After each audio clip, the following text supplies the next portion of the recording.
नमस्कार, मैं सीमा साहू, आवामदूत न्यूज़ में आप सभी का स्वागत है। आज हम बात करने जा रहे हैं छत्तीसगढ़ शिवसेना के प्रदेश प्रमुख धनंजय सिंह परिहार जी से। बहुत बहुत स्वागत है सर। बहुत धन्यवाद। सर, सरकार के 2 वर्ष पूर्ण होने पर आपका क्या विचार है, आप क्या कहना चाहते हैं?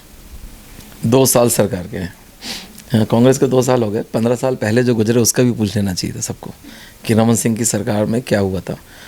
लेकिन सरकारें जो है ना वो एक ढर्रे पे चलती हैं, लगभग सरकारें, और 2 साल गुजर गए और डेवलपमेंट अभी एकदम कुंद हो गया है।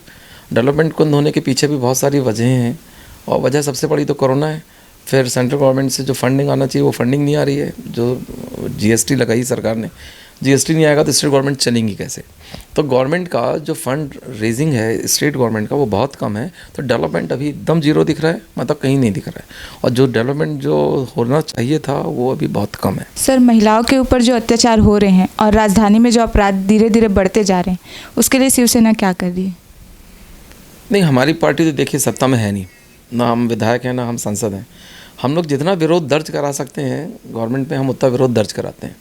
और सक्षम पुलिस प्रशासन है, लेकिन इनकी जो संख्या होनी चाहिए वो बहुत कम है। यानी कि कितने लोगों के ऊपर कितने पुलिसकर्मी होने चाहिए उसके हिसाब से अपन लोग बहुत डेफिसिट पे हैं स्टेट गवर्नमेंट। और सरकार फिर वही स्थिति आती है, बजट की स्थिति है, सरकार के पास इतना बजट नहीं है कि सबको नौकरी और तनख्वाह दे सके, तो फिर वही कमी होती है। और हर के पीछे में अपन पुलिस नहीं लगा सकते।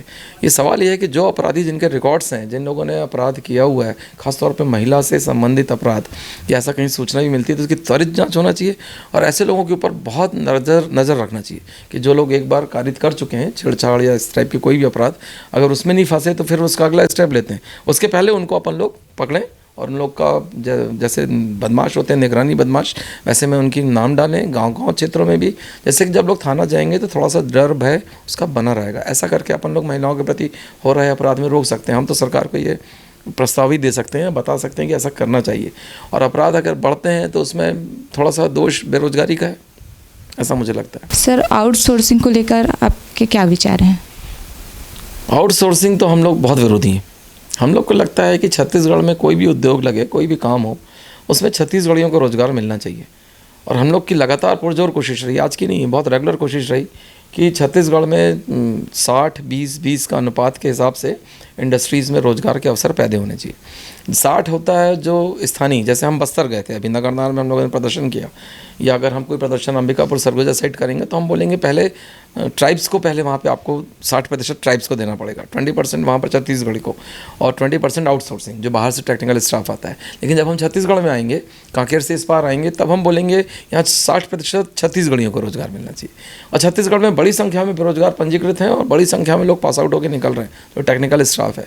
हमारा तो सरकार से ये भी एक डिमांड है कि सरकार किसी भी स्थिति में ITI सेंटर्स खोले जिसमें ज़्यादा टेक्निकल स्टाफ पैदा हो, और ट्रेनर, फिटर, वेल्डर, ऐसे ज़्यादा से ज़्यादा लोग पैदा होना चाहिए, वो भी अपने स्टेट के। जितना ज़्यादा पैदा होंगे उतना ज़्यादा इन लोग के लिए नियुक्तियों के अवसर इनके बढ़ेंगे, रोज़गार के अवसर बढ़ेंगे। जो हमने अभी वहाँ पे किया नगरनार में, काफ़ी बड़ा 3 दिन का हम लोग का प्रदर्शन था और काफ़ी सारे संख्या में लोग गए। हमने गली गली बस्तर में सारी जगह हम लोगों ने इसका विरोध दर्ज कराया, पर्चे बांटे, लोगों को जागृत किया, भाषण किए। और जब नगरनार पहुँचे उसी दिन नगरनार का हम लोगों ने गेट भी बंद कराया। उस दिन ही नगरनार इस्पात संयंत्र में उस दिन ही पड़ोस के राज्य उड़ीसा से बहुत बड़ी संख्या में जो वहाँ पे एम्प्लॉय थे उन लोग को वहाँ पे रोज़गार दिया गया था और वो लोग उस दिन एंटर कर रहे थे। तो हम लोगों ने विरोध दर्ज कराया। जबकि जो लैंड लूज़र था, जिसकी ज़मीन गई, जिसको वहाँ पे रोज़गार मिलना चाहिए, वो वहाँ पे सड़कों पे बैठे हुए थे। तो जहाँ पे गलत हो रहा है वहाँ विरोध हम लोग जितना अपनी स्तर पे हम लोग विरोध दर्ज करा सकते हैं करते हैं। लेकिन सरकारों को इस पर हाथ लगाना चाहिए कि रोज़गार का जब MOU साइन होता है किसी भी इंडस्ट्रीज से, हालांकि भाजपा ने जब जितने भी MOU साइन किए थे 15 वर्ष लगातार, उसमें सब में धोखाधड़ी किया उन्होंने। उसमें किसी में उन्होंने ये नहीं बोला कि स्थानीय लोगों को रोज़गार आपको देना पड़ेगा।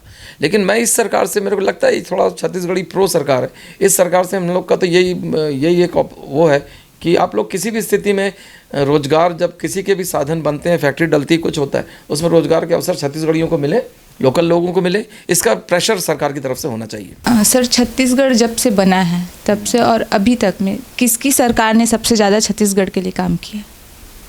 देखिए, जिस दिन सरकार बनी उस दिन तो स्वर्गीय अजीत कुमार प्रमोद कुमार जी जोगी ने ये ज़रूर बोला था कि हम ये हमारा सरकार रत्न गर्भित ज़मीन और यहाँ पे गरीब लोग, ऐसा उन्होंने डायलॉग ज़रूर दिया था।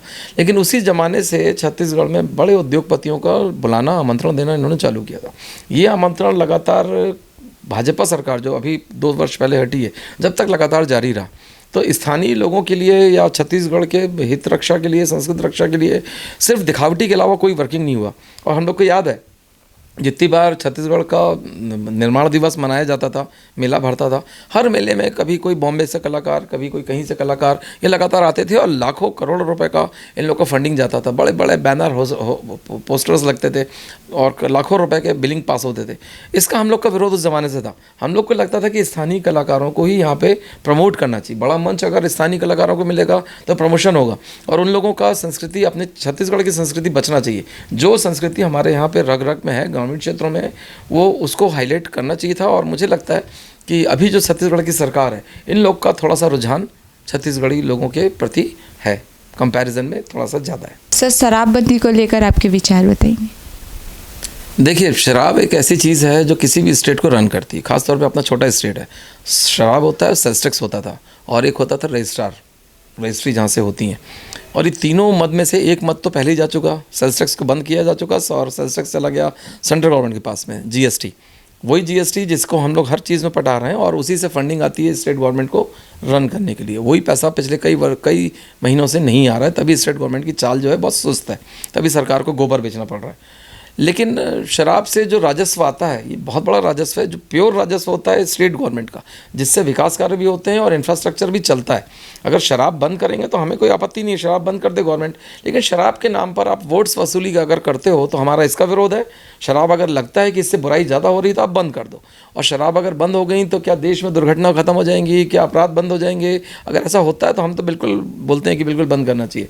और दारू ऐसा नहीं कि कोई बहुत अच्छी बात है, लेकिन इसके समान और भी 50 बुराइयां प्रदेश में चल रही हैं, देश में चल रही हैं, साथ साथ उसको ही बंद कर दीजिए। भ्रष्टाचार बंद कर दीजिए, कमीशन खोरी बंद कर दीजिए। जितनी चीज़ें आप बंद करेंगे, लोगों के पास जब अय्याशी का पैसा जाएगा तो आदमी बदमाश होता है। ये सब बदमाशी अगर बंद कर देंगे तो ज़्यादा बेहतर हो जाएगा।